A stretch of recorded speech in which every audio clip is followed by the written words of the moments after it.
Hello दोस्तों, स्वागत है आपका बिहार बोर्ड शिक्षा में। आज हम विज्ञान भाग 3 कक्षा 8 पाठ 1 दहन और ज्वाला चीज़ों का जलना का प्रश्न उत्तर बताने वाले हैं। तो चलिए पहला प्रश्न उत्तर शुरू करते हैं। तो हमारा पहला अभ्यास में है, आग लगने पर उसे कई बार पानी डालकर बुझाते हैं। पानी डालने से आग कैसे बुझ जाती है?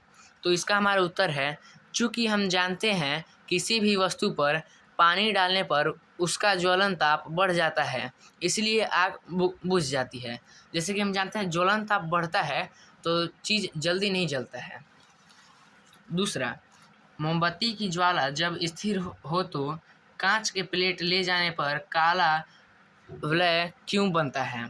इसका उत्तर है, क्योंकि मोमबत्ती की ज्वाला के आंतरिक क्षेत्र में कार्बन के कण जलने से बच जाते हैं, जिसके कारण कांच का प्लेट ले जाने पर काला वलय बन जाता है।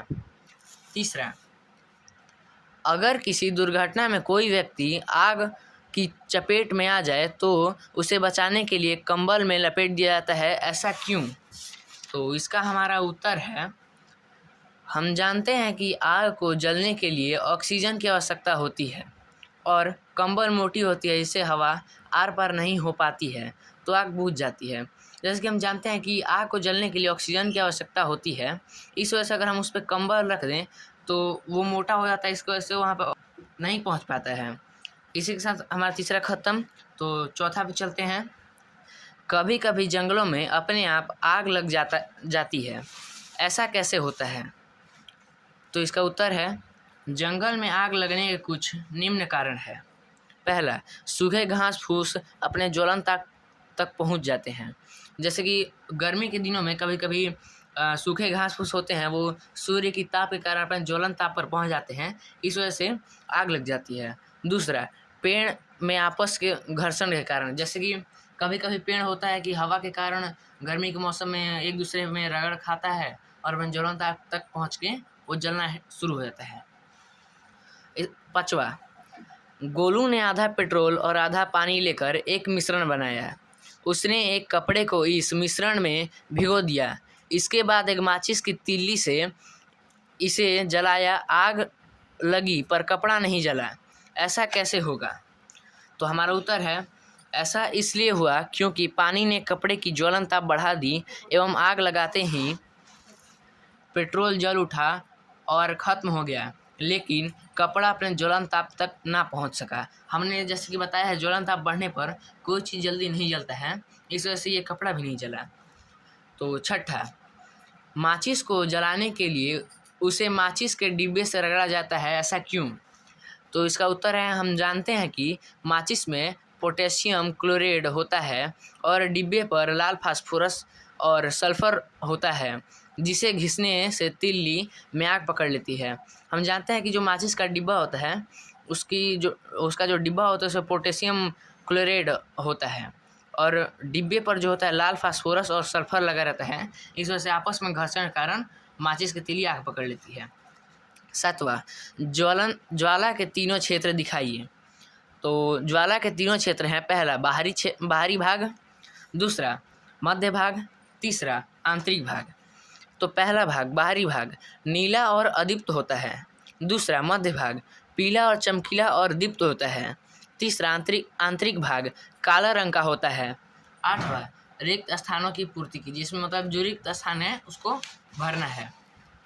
तो इसका हमारा है क, वह न्यूनतम तापमान जिस पर कोई पदार्थ जलना प्रारंभ करता है उस पदार्थ का ज्वलन ताप कहलाता है। इसमें ज्वलन ताप इसका आंसर है, क्योंकि जब भी कोई मतलब न्यूनतम ताप रहता है तो उसको हम ज्वलन ताप ही कहते हैं। सफ़ेद फास्फोरस कमरे के ताप पर आग पकड़ लेता है, इसमें सफ़ेद फास्फोरस है। हम जानते हैं कि कमरे के ताप पर सिर्फ एक ही चीज़ आग पकड़ सकता है, वो सफ़ेद फास्फोरस। ग, मोम एक हाइड्रोकार्बन है जो हाइड्रोजन और कार्बन से मिलकर बनी होती है। हम जानते हैं मोम एक हाइड्रोकार्बन है जो कि हाइड्रोजन, देखिए इसी में लिखा हुआ है हाइड्रो और कार्बन, तो हाइड्रोजन और कार्बन से मिलकर बनी होती है। और इस ईंधन के जलने पर ऊर्जा और CO2 बनता है। हम जानते हैं कि ईंधन जो है, ईंधन जब निकलता है तो उससे ऊर्जा और कार्बन डाइऑक्साइड बनता है। अंग, पेट्रोल का ज्वलन ताप केरोसिन के ज्वलन ताप से कम होता है। हम जानते हैं केरोसिन तेल जल्दी आग नहीं पकड़ता है और पेट्रोल जल्द ही आग पकड़ लेता है। 10वां, निम्न पर सही तथा गलत का निशान लगाइए। कागज कटोरे में पानी डालकर गर्म करने पर कागज जल जाता है। तो कागज के कटोरे में हमने मान लीजिए पानी डाला, तो वो जब तक पानी गर्म नहीं होगा तब तक कागज नहीं जलेगा, और जब तक कागज जलने वाला होगा तब तक वो कागज पहले पिघल जाएगा, इस वजह से उसमें आग नहीं लगेगा। ख, दहन के लिए वायु का होना आवश्यक है। हम जानते हैं कि कोई भी चीज़ में आग पकड़ता है तो उसके लिए O2 यानी ऑक्सीजन बहुत ज़रूरी है। तो उसमें यहाँ पे टिक सही। ग, लाल फास्फोरस कमरे के ताप पर आग पकड़ लेता है। हमने यहीं पे देखा, देखिए कि सफ़ेद फास्फोरस कमरे के ताप पर आग पकड़ लेता है और यहाँ पे लिखा है लाल फास्फोरस, तो हमें पता है कि ये गलत ही होगा।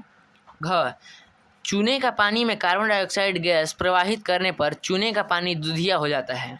तो ये सही हुआ, क्योंकि जब चूने के पानी में कार्बन डाइऑक्साइड गैस प्रवाहित होता है तब वो दूधिया रंग का हो जाता है। तो घर पर भी ट्राई कर सकते हैं।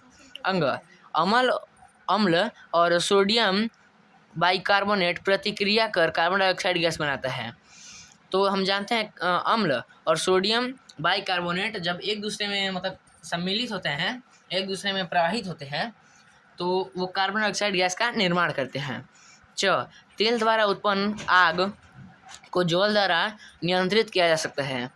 तो हम जानते हैं कि तेल जब होता है तो तेल हल्का होता है, जिस कारण वो नीचे हो जाएगा और पानी ऊपर होगा, तो इस वजह से हम नियंत्रण उस पर नहीं कर पाएंगे, इसलिए इसमें गलत। तो इसी के साथ हमारा हुआ पहला चैप्टर समाप्त। मिलते हैं नेक्स्ट वीडियो में, तब तक के लिए धन्यवाद। अगर चैनल पर नया सब्सक्राइब कीजिए और वीडियो को लाइक करें। धन्यवाद।